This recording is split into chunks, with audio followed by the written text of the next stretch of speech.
Wait, hold on. Listen to this. Love it. Classic music.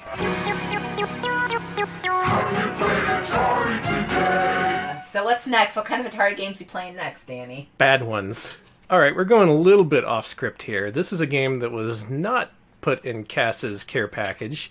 This was one that was suggested by our friend Smebs, who said we should just try and play this without looking at it or knowing what it is.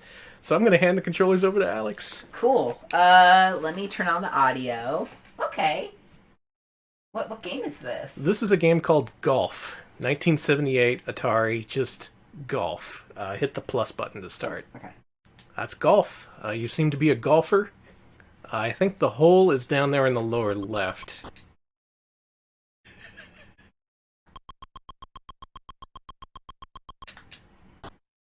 Oh, you really smacked it.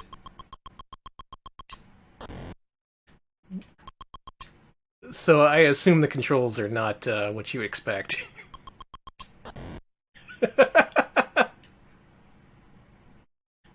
It's golf if you tried to, like, do an overhand swing somehow. Like you just kind of... There we go! Like you're batting the ball around with a shovel. This? I think you're still under par. Cool. Hey, Smebs, thank you for this, but also this game really sucks. You know, I could make suggestions, but I don't think they would help. There's not much to see here. You can move your golfer and you push the button to start your swing, and then you have to swing it over your head to hit it up. Yeah, why not?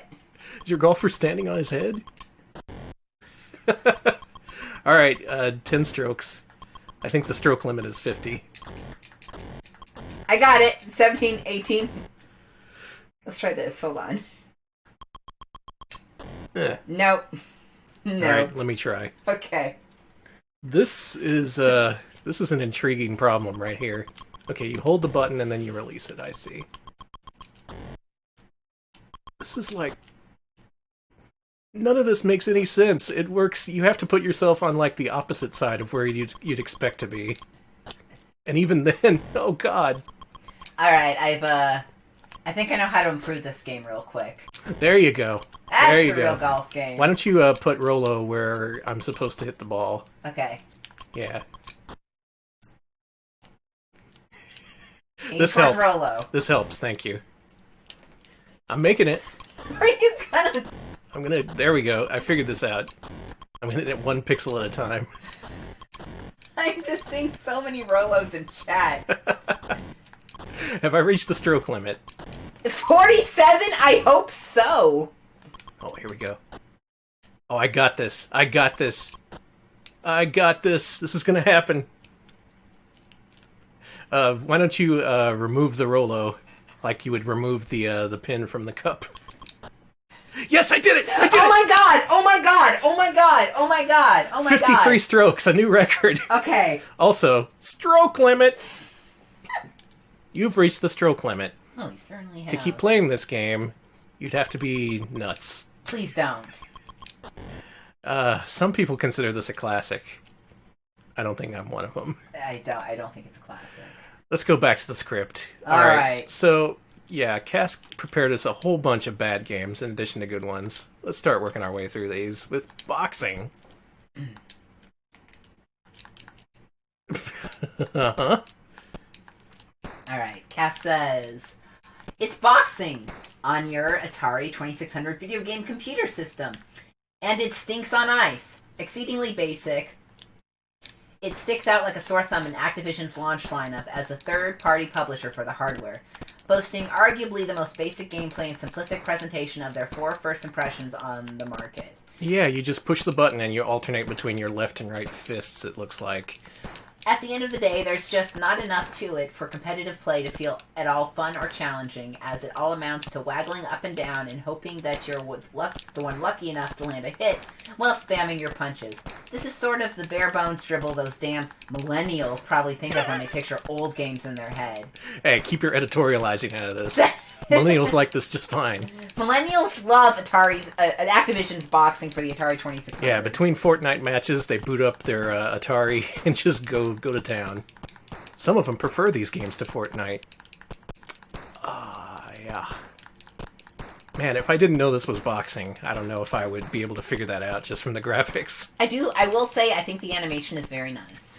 It's got some frames. There's some frames of animation. All right. But the direct overhead view just makes it look like a couple of monsters, like, extending their tentacles at one another. You can't... Uzi is a millennial who likes this game, so... Alright, they exist. I think I'm gonna win. Well, to its credit, they do have a computer AI here who I'm fighting, so you don't have to have a second player around. You can just play this by yourself. Oh, the 1-2. Pow! I'm gonna win. I'm gonna win! Look! Look! I'm a champion! Yeah! Congratulations. 67-62.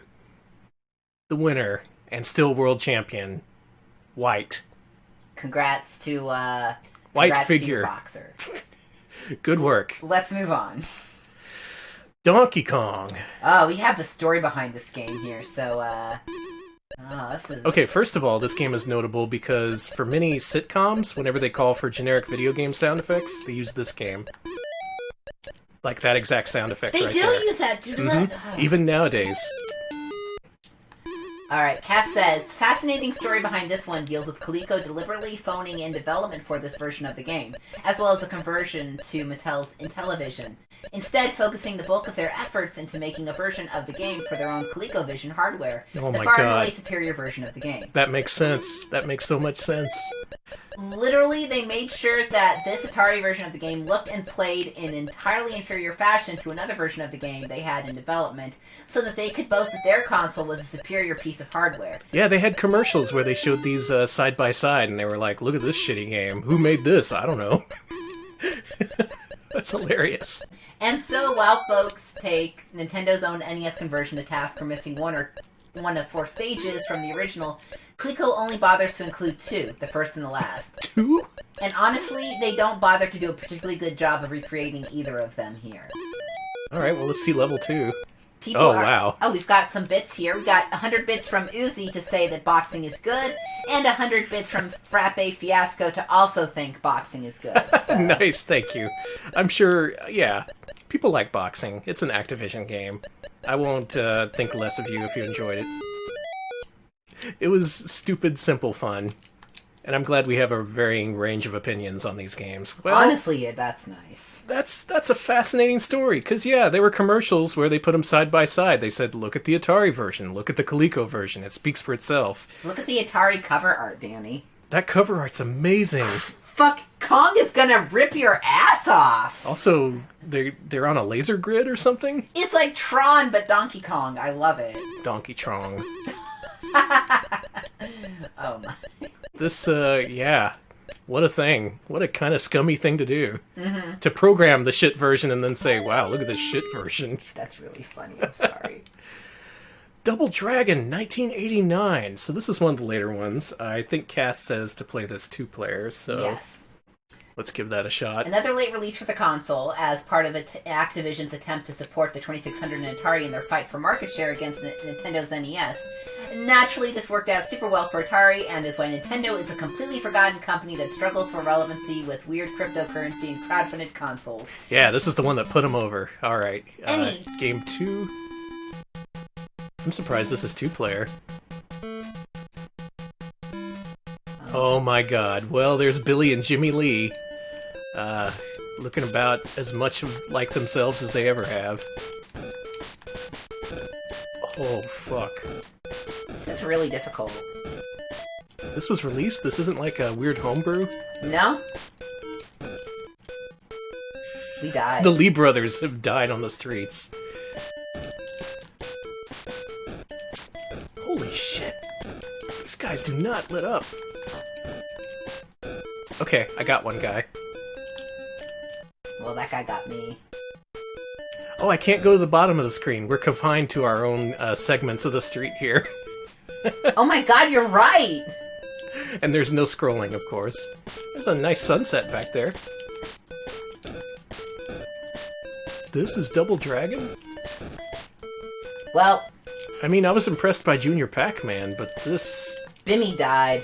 Bimmy was not meant for this world. Let's see. Anyhow, there was no chance in hell that this game would work given the limitations of the controller and hardware, and yet Double Dragon on 2600 still manages to underwhelm on even the lowest of expectations. Yeah. At the very least, it manages to include both co-op and competitive multiplayer modes, but this hardly matters when the game feels impossible to control. It really does. All I could do was punch. Yeah, you push the button and the punch comes out. You can't just hold down the button and push a direction and it does something else. Oh, you push up and the button to jump kick. Okay. This changes everything. Never mind, it doesn't change anything. I'm still getting my ass kicked. Hey, I can wander around the full length of the screen now. Ah, this is an Imagineering game according to Electric Boogaloo. Oh, really? Even the Atari wasn't safe from them? Oh, awful.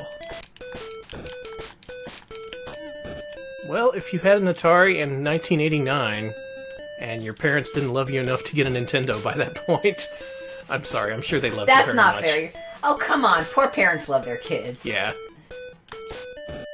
Sometimes you just gotta stick with what you got. And luckily, the consoles that kids get stuck with nowadays are way better than this. Yeah, I gotta say. I would love to be stuck with a PS2 right now compared to this.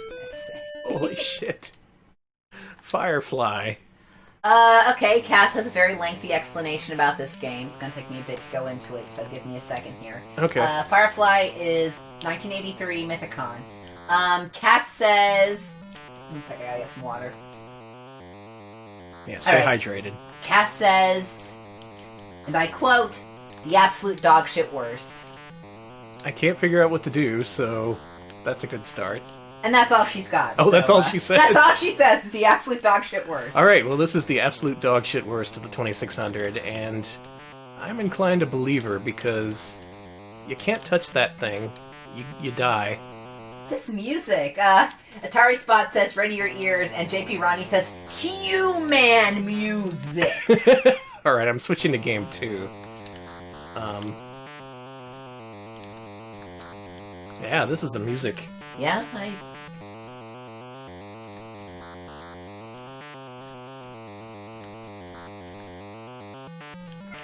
Yeah, this is crazy. I literally don't know what to do. How did I get those 30 points? Magic?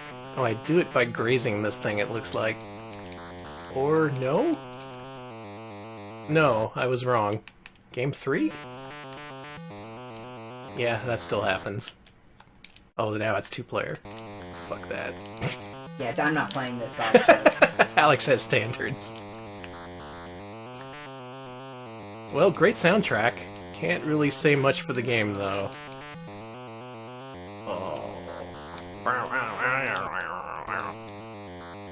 I fucking hate this. Next up is Ghostbusters. Really? Ghostbusters? Yeah. Ghostbusters on the NES really isn't all that bad. In fact, it's often forgotten that it's a conversion of what was originally a game for 8-bit computers and actually includes more features than its source material. So with that in mind, the 2600 game serves as a more direct conversion of the original PC game as handled directly by Activision themselves. And the end result is, well, it's a clunky mess to say the least. Kinda. The driving stages are practically a joke, as there is so little screen real estate to negotiate, and so few ghosts to catch or anything else to interact with during them. The whole game just ends up feeling hacked together. I can't escape the first screen. In order to get hacked together in order to get it to function on the hardware, complete with having to negotiate the console's difficulty switches in order to navigate menus. Oh my god, really? You have to hit the difficulty switches? Oh my god. Alright, alright. Okay. This one? That one? No, not that one. That one? That one? This one. Okay, here we go. I didn't think I would have to do this, but in this particular Wii emulator, it's kind of set up in a strange way. Well, let's hit the left difficulty. There we go. Yeah, you had to hit the difficulty switch. Let's drive the Ghostmobile. I know it's the Ecto one. Alright, and you put down a trap, and you gotta herd the ghosts. I've played the NES one. You wouldn't know it from watching me play this, though. Yeah, it's a business simulator, believe it or not. You have to go around the city getting together money, so you can eventually take on the big boss. But boy, as bad as the NES version is, this... They tried? Kinda? They tried something alright. An attempt was made. Oh, we crossed the streams. You can't do that. If you cross the streams, they turn into Lady Ghostbusters. Oh no. Then people will yell at us and everyone gets online. mad at you, yeah. Yeah, then everyone yells at you. And you're just like, I don't care either way, for the love of God. I just wanna... No review. I refuse. I wouldn't review this game either. I would never review Atari 2600 games. Well, I'm going to these buildings. Some of them have ghosts, some of them don't. This theme, huh? Corral the ghosts. We have failed. I like that it just gently boops you on the head. Boop. Alright, we're gonna make one more attempt here. Okay. Yeah, I haven't hit the difficulty switches just to advance through the menus. That's a new level of shit. Alright, here we go. Oh. Yeah, got him! I got him! Oh my God, you got a ghost! I got the ghost! Oh, look how happy they were. Did you see that? Well, that makes sense, because busting does make you feel good. Next up is Halloween. Alright, we got some info from Cass here. This is by Wizard Video. One of VHS publishing... My head! Yes, you get decapitated in this. Yes, okay, so let me read this to you. Okay. One of VHS publishing company Wizard Video's 2 horror movie-inspired titles for the 2600. As the company secured home video distribution rights for Halloween and Texas Chainsaw Massacre, they were also allowed to produce video games modeled after the films. That said, they somehow couldn't get the rights to use the actual character names in the game's accompanying instruction manual. Therefore, you control an unnamed babysitter. She invades an unnamed homicidal maniac while attempting to save some unnamed child from the killer as well. If either of you get caught by one of the killer's wild stabs, you'll be treated to some hilariously low-res gore, with your character being decapitated and running off-screen like a chicken beheaded, and the child simply collapsing into a bloody mess on the floor. That's hilarious. Wizard Video didn't give a damn. No. That said, neither did retailers or consumers, who largely refused to buy the game. For this video, Wizard quickly ran out of funds for this failed games division, and many of the Halloween cartridges shipped out had their labels literally drawn on masking tape and pasted to the front. Oh, really? Okay, yeah, the Angry Video Game Nerd had an episode about this, but I thought that was just a prop he made. But apparently, yeah, they just put masking tape with the word Halloween written on it on the cartridge. That is hilarious. This is not good. It's got the music, it's got Michael Myers, it has dead children. You can't say that about many other 2600 games. Yeah, there he goes, he's stabbing. You gonna let that child die? Oh, yeah. This part is NC-17. Oh. That blood! Jesus! Oh, and I lost my head. Yeah, this doesn't seem very good. But still, pretty interesting footnote in history. Let's move on. Oh, I see we also have Texas Chainsaw Massacre on here, so I'm looking forward to that. But how about Ikari Warriors from '89? Ah, there's no info about Ikari Warriors here, so... Ah, good. I'm going in blind. Alright, well this game is, the arcade version anyway, is due for a re-release on Nintendo Switch as part of the SNK 40th Anniversary Collection. That's coming out sometime this year. And no matter what you think of that version, it's better than this. Oh, I got a tank though. This is... wow! Look at these graphics.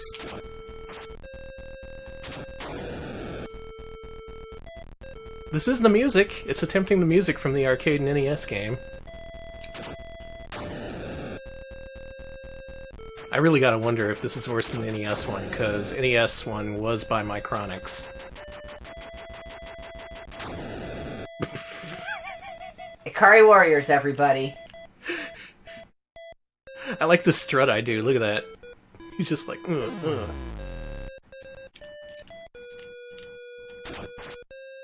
This music.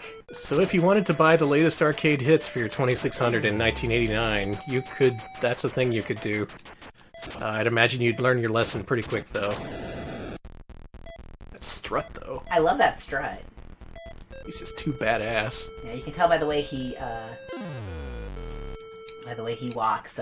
He's an Ikari Warrior. No time to talk. Oh, it's got water segments. I'm not gonna make it though. Look at all that scissor. Game over. I couldn't make it to the scissor. Karate from 1982 by Ultravision, and also released by the infamous company Froggo. Does Cass have anything about this? Oh, yes. This is a 2-player game, so... Oh, okay.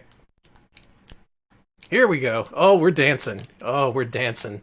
Look at this dance. It looks like I'm the guy on the right and you're the guy on the left. Don't come near me. I have anxiety. It was a terrible idea to enter this tournament. This was really bad. Okay, Look at their little legs. They're just kind of spindly. Oh, okay. They got moves here. Okay, so this is actually 1 player here. So oh, is it? Okay. Yeah. Let's see. Karate. Publisher and developer Ultravision had dreams of entering their own hardware into the first generation of the console wars. Unfortunately, that never quite happened, and what we were left with instead are a grand total of 2 mediocre games, both of which are incredibly rare, despite both seeing re-released by other publishers, who would ultimately buy the rights to the programs and release them in further small quantities. Okay, so that's where the Froggo connection comes from. Mm-hmm. If you want to learn more about Froggo, look up Kusoge Theater on YouTube. They have an entire episode about Froggo. Where I guess they just took other people's games and re-released them. Thus, their infamous reputation. Most of those games are bad, some are decent. This one is apparently one of the worst. This is not great. I'm the purple guy. I'm making attempts to hit the other guy, but it's not really working out. Karate is a laughable take on the world of combat sport, featuring some of the most realistic motion-captured attack animations ever committed to pixel. Was that part where I was crying? Was that motion captured? Yeah, they were absolutely sobbing. Hey, he got a new belt. You can at least move up the ranks. See, you got the white belt and the red belt. Yeah, and when we get to the weird section, we'll also talk about Froggo a bit more, too. Kung Fu Master. Alright. Here's a game I like. Another arcade conversion that attempts to punch above its weight, but ultimately hits nothing but the air in front of it. Of course, this conversion of the arcade game doesn't even hold a candle to the NES version, but it's still fairly impressive for the console, at least in the presentation department. I guess so. Now, where it falls apart is with its controls, which simply do not function in the way you'd expect. No, they don't. Also, while there's no jump kick, which makes several of the hazards... There's no jump kick, which makes several of the hazards feel downright impossible. Yeah, you can't really jump forward either. All you can do is jump straight up. And you can't even kick. This is impressive looking. It looks good. It's got fast scrolling. Multiple different characters. Damn.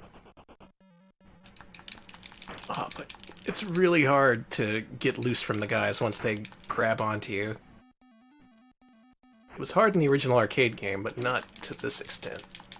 Ugh. No, this does not feel good to play. Still, they made it. It is a thing that exists. And you could buy it if you were one of those late-era Atari kids. Oh, here we go. Oh, no! Yeah, if your parents got wiped out by the savings and loan scandals of the 80s, they had to play this. You had the Atari and that's it. Well, I'm getting hugged to death. Right. There you go. Lost Luggage? Really? A title literally inspired by programmer Ed Salvo's experience sitting around waiting for his luggage at an airport. Lost Luggage is ultimately realized as a blatant clone of Activision's Kaboom, also released for the 2600. Oh yeah, look at that. It is. At the very least, it's a less gross clone than the likes of Beat 'em and Eat 'em. Yes. That's true. It could be worse. It could be worse. Shockingly, there's a veritable wealth of information available on the development of this game, thanks to interviews recorded in the book Phoenix, Fall and Rise of Video Games.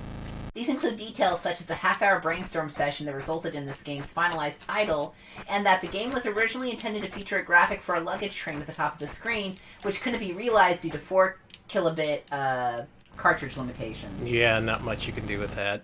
Still, there's some airplanes going around up there. I don't know about this being a bad game.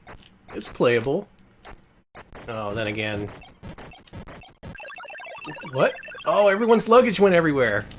Like underwear exploded out of those luggage. No, this sucks.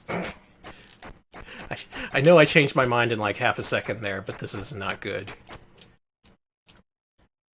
Still, you can play it without a paddle. That's something you can't say about Kaboom.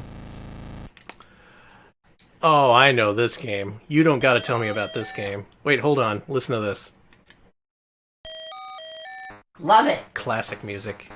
Alright, Cass says, no, this game isn't quite as bad as it's made out to be, but that doesn't change the fact that it's an overall weak conversion of the game, absolutely devastated by the fact that Atari opted to manufacture it with 4 kilobyte cartridges in mind rather than the 8 kilobyte cartridges available at the time. Oh man, they cheaped out on it. That's why it sucks. Frankly, it's a feat in itself that the game actually runs as well as it does, thanks to the programming mastery of one Todd Fry. The infamous flickering ghosts really aren't that hard to discern on a traditional CRT screen running real hardware. Yeah, have fun seeing them on stream, though. Yeah, but emulation for this effect seems to remain tricky to this day, resulting in what appears to be only 2 of the 4 ghosts appearing on screen at all if emulators are left to default settings. But the most interesting factoid by far is the fact that despite this game selling 7 million copies, and despite being the best-selling game for the console, Atari still manages to incur a massive loss on the game thanks to them overproducing a whopping 12 million cartridges. What the fuck? Were there even that many Atari 2600s? No. Atari Inc., everybody. What the hell? Yeah, so not only did they see this being the bestseller, but they pictured it blowing everything else away by a huge margin. Not gonna happen, especially when it looks like this. Yeah, these graphics, these sounds. This was one of the games that I had with the 2600 back when I had an actual console, and it did not make a good impression. It's bad. I mean, we saw Junior Pac-Man. Compare that to this. This sucks. How much coke were they on at Atari? I can only imagine all of it. All the coke. They had the market cornered. I believe their slogan was, "It prints coke." Skeet Shoot, huh?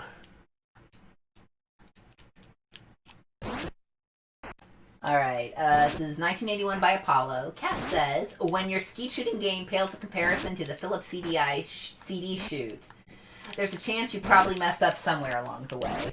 I'd say so. This is shit.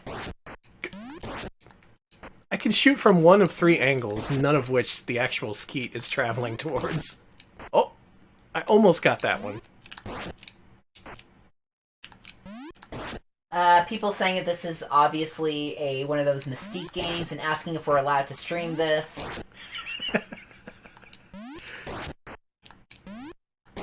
Oh, damn it!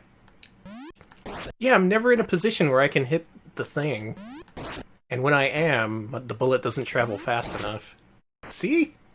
That blows. According to Electric Boogaloo, this is another Ed Salvo joint, so... Jesus Christ, fuck that. Sneak and peek. Sneak and peek. Oh, I actually had this at one point. I like this intro. It's a little off-key. That's okay. A little bit. So, this is 1982 U.S. Games. U.S. Games served as Quaker Oats' short-lived video game division, with Sneak and Peek serving as a digitized take on hide-and-seek. Are you kidding me? Mm-hmm. Multiplayer requires you to trust your opponent not to peek at the screen as you hide your character somewhere around a house. Okay, look away. I'm gonna go hide. I'm not looking. And proceeds to leave them to check the small set of available hiding spots and corners before inevitably finding you. Which begs the question, if you were privileged enough back in the day to have an Atari 2600 in your house, why not just play a game of hide-and-seek in that same house of yours? Okay, I've picked up the second controller, and you have some time to figure out where I went. Not much of an issue because there's 2 rooms as far as I can tell, and of course I'm in the closet. Well, come out. Here I am, you found me. Want to play again? What, you never want to come over to my house again? But why? Don't you like my cool system? Hide and seek on a video... Tax Avoiders. Alright. By American Video Game. Sounds legit. Okay, what the fuck, Alex? 1982 by American Video Game, which still, as you said, sounds fake. A game developed by an employee of the IRS, wherein your goal is to dodge having to pay taxes and to spite the IRS. It's by an actual IRS guy. While the game does feature multiple screens of play, they all play out as flickering and flashing messes of various disappearing and reappearing icons and obstacles. Yeah. Your character has nice animations, though. Oh, here we go. I'll get off here. Gotta collect the money. Get money, get paid. Avoid paying taxes. I guess this animation's okay. Wait, they ripped this off from Porky's, didn't they? Maybe. The character graphics and the animation? Looks a lot like it. Okay, so down there in the lower left, that is the date? It looks like it's keeping track over an entire year. What the fuck happened? What's your fiscal year? Oh, there's a tax guy, I assume. Alright, let's avoid Taxman.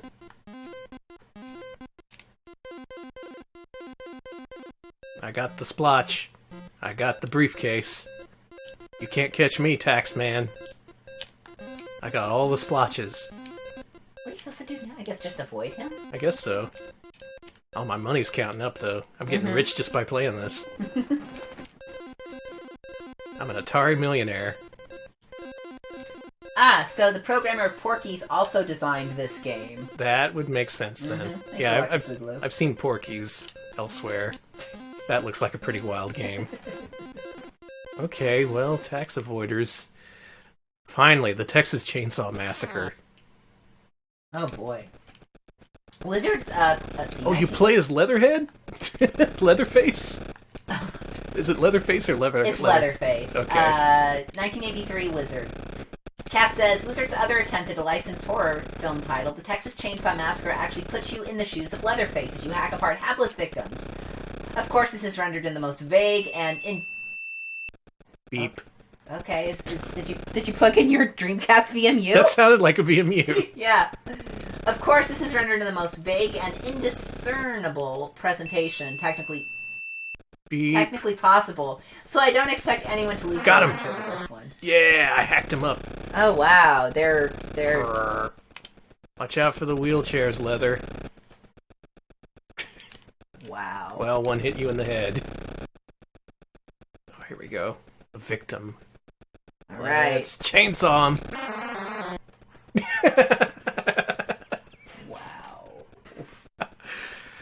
Wow. This was a time for video games. It was a time. And finishing things off with the bad with video chess. Set your computer skill level to 7 and wait for it to respond to your move. Okay. In the words of the manual, after you have made your move, the cursor will appear in the square from which you moved, and the piece you moved will continue to flash for a moment until the computer starts to think its move. On level 7, this moment can last up to 10 hours in real time! Okay, so I moved my pawn a couple of spaces, and now it's thinking. And apparently it will think for a very, very long time. It's like playing chess by mail, except you can't turn your 2600 console off for a matter of weeks. That's great. Naturally, I fully expect you to play an entire game of chess on stream. All right, Cass. Well, all right, well, we're sitting here. Once again, this sucks. Let's play Hunger Hippos. Fuck this.